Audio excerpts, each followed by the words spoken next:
Assalamualaikum warahmatullahi wabarakatuh. Ketemu lagi dengan saya.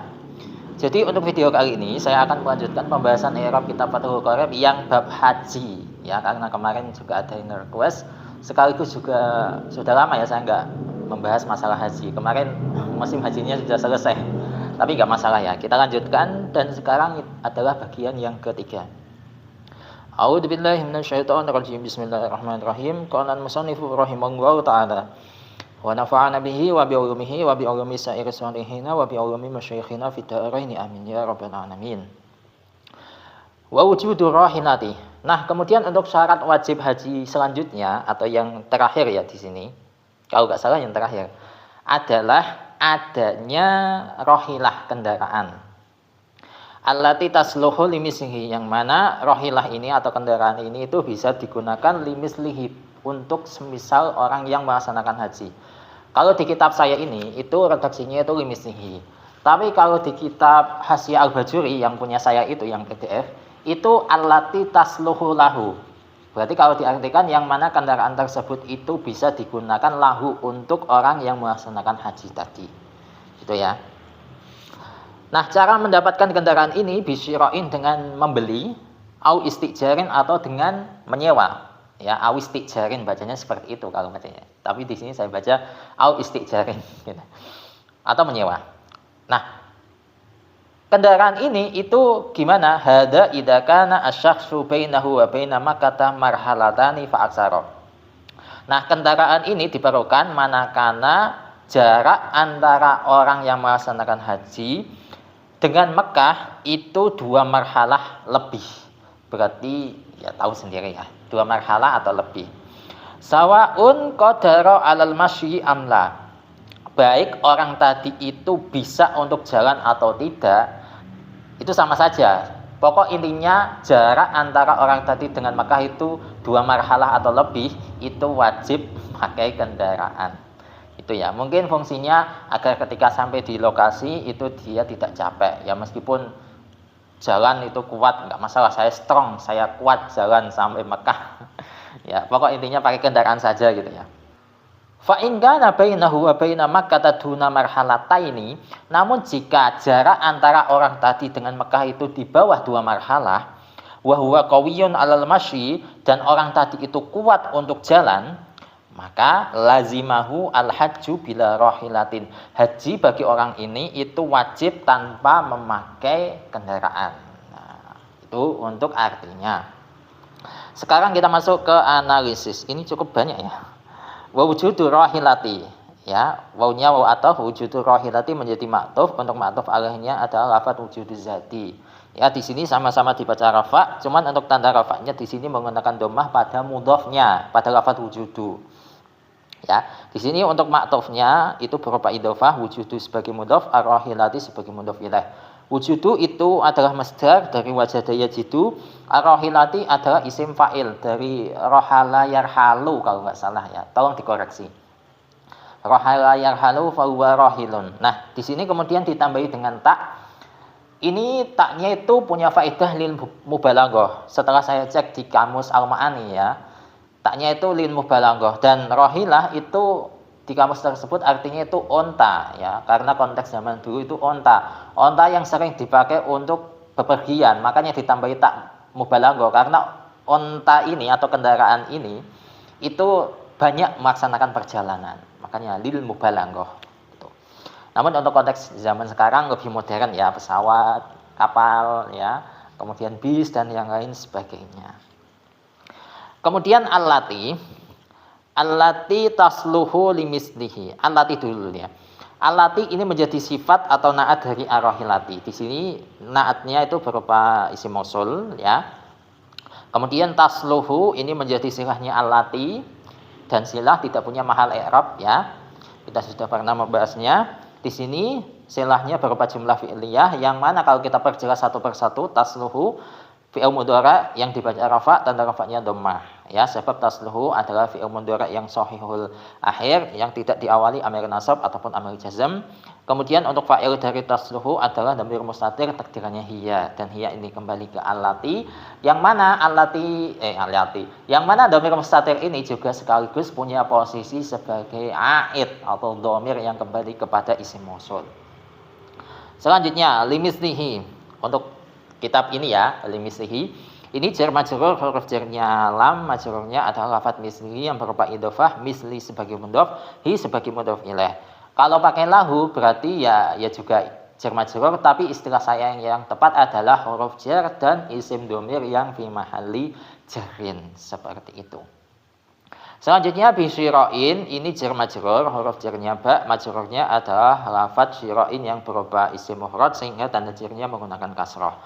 Ba-nya adalah huruf jar ya, jelas ya. Punya faedah ilsaq. Untuk syira'in segotnya adalah isim masdar dari ishtara yastari. Kalau masdarnya itu istira'an, kalau isim masdarnya syira'an.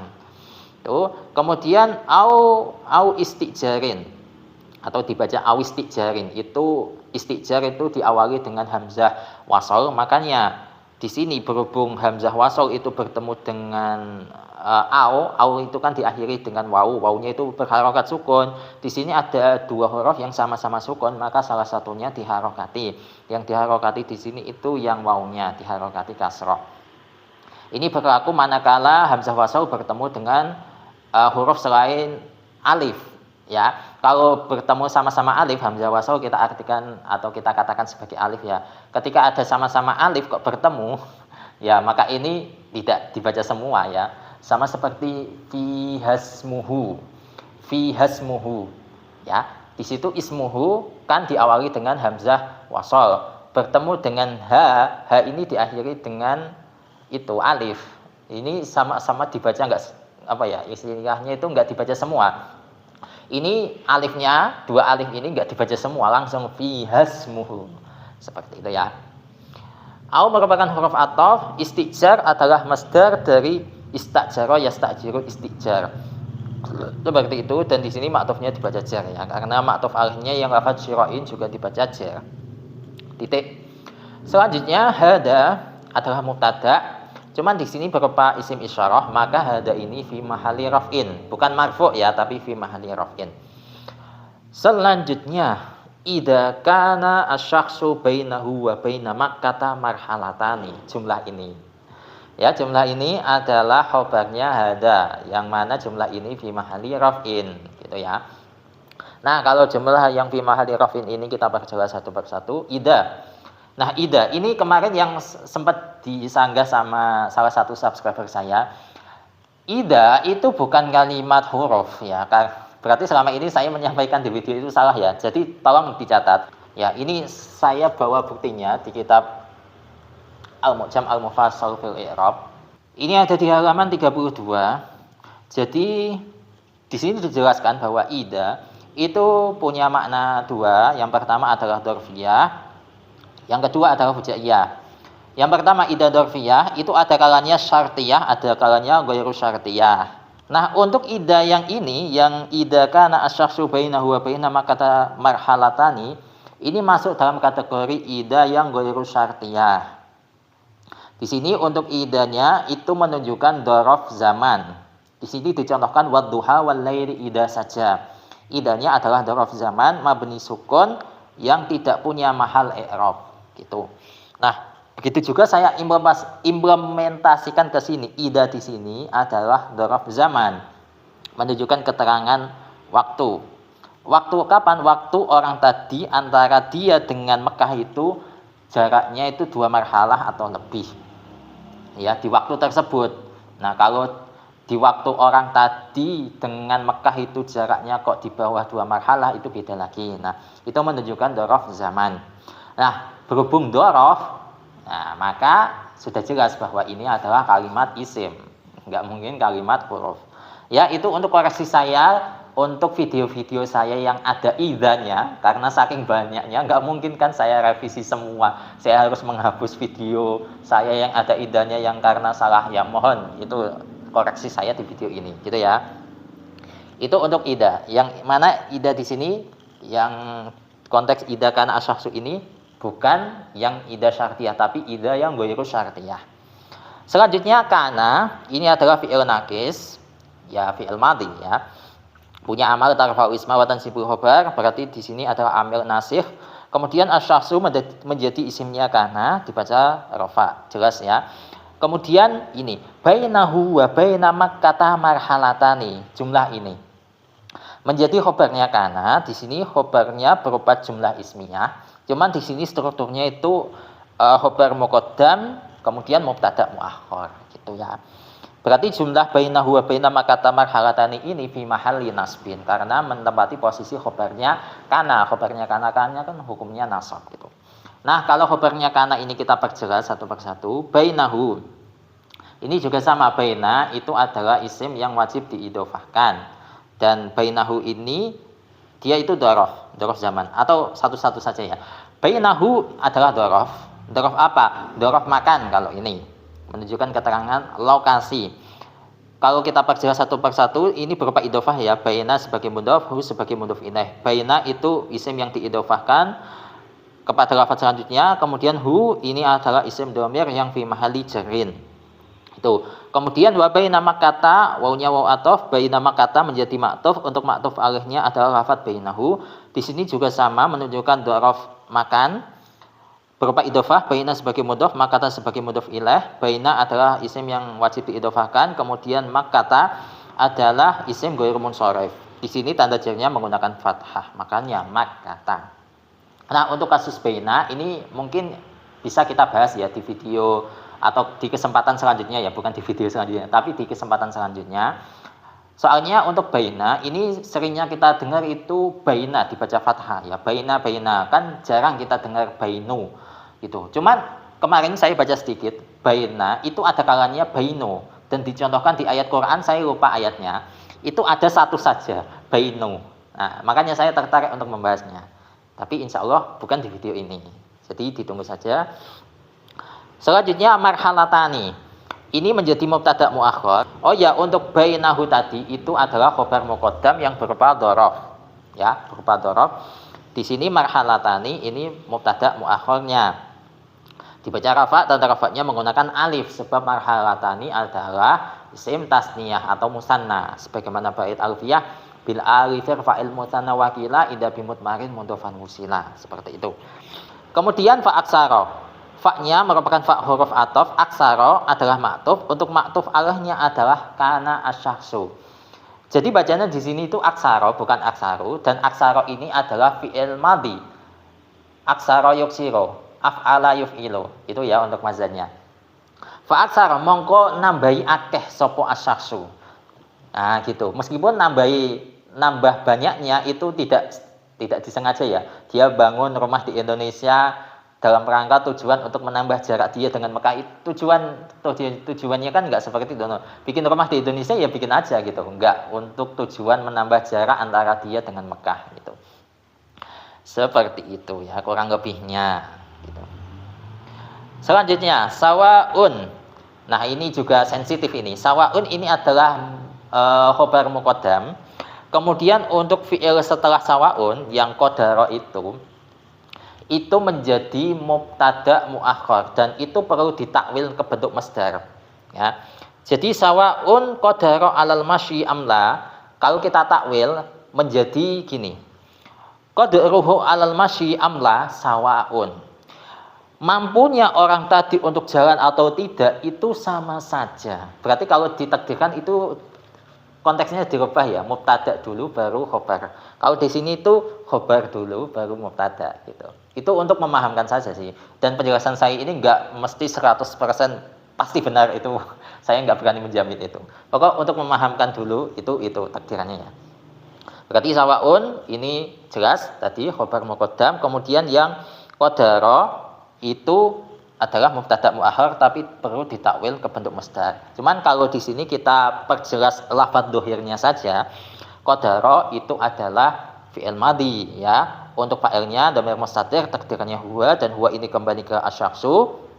Ya, kemudian alal masyi Ini jar majrur tapi bisa kita jadikan sebagai maf'ul bih yang ghairu sharih. Itu ya. Kemudian amla, am merupakan huruf ataf, la adalah ya memang dia itu adalah huruf nafi. Ya. Tapi di sini menjadi maktuf titik. Fa in kana, fa-nya merupakan fa tafra' ya, saya jadikan fa tafra'. Kemudian in merupakan salah satu amil jazm yang menjazmkan dua fi'il mudhari', cuman yang jatuh setelah in di sini itu bukan fi'il mudhari' tapi fi'il madhi. Maka fi'il madhi ini fi mahalli jazmin, atau jumlah ya, jumlah setelah in ini fi mahalli jazmin juga bisa. Selanjutnya kana adalah fi'il madhi, fi'il naqis, punya amal tarfa'u isma wa tansibu khabar. Kemudian untuk isimnya kana adalah dhamir mustatir, takdirannya huwa, dan huwa ini kembali ke asyakhsu. Gitu. Selanjutnya, nah ini yang agak beda. Bainahu, bainahu ini menjadi dhorof makan. Ini masih belum khabarnya kana ya. Bainahu ini adalah dhorof makan yang berupa idhofah, baina sebagai mudhof, hu sebagai mudhof ilaih. Penjelasannya sama dengan yang sebelumnya. Kemudian wa baina makata ini juga sama, penjelasannya sama. Wawnya waw ataf, baina makata adalah maktuf, untuk maktuf alaihnya adalah lafadz bainahum. Kemudian duna marhalataini. Nah, baru ini duna marhalataini ini adalah khabarnya kana. Ya, dibaca nasab, tanda nasabnya menggunakan fathah pada lafadz dunanya. Di sini khabarnya berupa idhofah, duna sebagai mudhof, marhalataini sebagai mudhof ilaih. Itu. Selanjutnya wa huwa qawiyyun 'alal masyi, atau wa huwa qawiyyun saja ya. Wa huwa qawiyyun ini adalah hal. Hal dari mana? Hal dari ini kembalinya ke isim dhamir yang mustatir yang terletak pada kana tadi. Yang mana dhamir mustatir ini kembalinya ke asyakhsu. Jadi sahibul halnya adalah dhamir mustatir, takdirannya huwa. Huwa ini kembali ke asyakhsu. Agak ribet ya. Ya ribet. Kalau secara gambarnya kan bahwa qawiyyun ini sahibul halnya ya asyakhsu gitu kalau secara Indonesia gitu. Nah, di sini ada dua robit atau dua penghubung. Penghubung yang pertama adalah waw haliyah, kemudian penghubung yang kedua adalah dhamir huwa, yang mana huwa ini kembali ke asyakhsu. Ya, itu. Seperti itu. Dan di sini jumlah ini adalah jumlah ismiyah ya. Tadi posisinya sebagai hal. Kalau kita perjelas satu persatu, wawnya tadi waw haliyah, huwa adalah mubtada yang berupa isim dhamir, sehingga isim dhamir ini fi mahalli raf'in. Kemudian qawiyyun menjadi khabarnya huwa. Saya percepat ya. Al-masyi ini adalah jar majrur, huruf jarnya ala, majrurnya adalah lafadz al-masyi ya, dan ini bisa kita jadikan sebagai maf'ul bih yang ghairu sharih. Seperti itu. Selanjutnya lazimahu al-hajju, jumlah ini ya, atau lazimah saja juga bisa sih kalau saya perhatikan di kitab Al-Mu'jam Al-Mufassal fil I'rab itu yang dijazmkan kalau berupa fi'il madhi maka ya fi'il madhi pertama serta fi'il madhi yang kedua. Itu dua fi'il madhi ini fi mahalli jazmin. Tapi di sini kalau misalkan yang dijazmkan itu adalah jumlah ya enggak masalah sih, terserah kalian lah, sudut pandang kalian itu memilihnya sebagai apa. Lazimah atau lazimahu al-hajju juga boleh. Lazimah adalah fi'il madhi yang dia fi mahalli jazmin, yang mana dijazmkan oleh in tadi ya. Dan di sini lazimah ini menjadi jawab dari mana tadi? Ingkana tadi. Seperti itu, lazimah. Selanjutnya hu adalah isim dhamir yang fi mahalli nasbin, yang mana posisinya sebagai maf'ul bih. Itu. Kemudian al-hajju menjadi fa'il dari lazimah ya. Al-hajju singgutnya masdar ya, jelas ya. Kemudian bila rahilatin ini jar majrur, tapi di sini uniknya ba huruf jar ada pemisah yaitu la nafi ya. La-nya la nafi, kemudian rahilatin baru majrurnya. Di sini untuk baknya itu punya faedah bukan ilsaq tapi lil isti'anah ya. Bila rahilatin dengan tanpa bantuan kendaraan, seperti itu. Kurang lebihnya seperti itu. Wallahu a'lam bishawab. Semoga ini bermanfaat untuk kalian, dan insya Allah untuk video selanjutnya ya yang membahas masalah kitabul haji, insya Allah akan kita lanjutkan di kesempatan selanjutnya. Wassalamualaikum warahmatullahi wabarakatuh.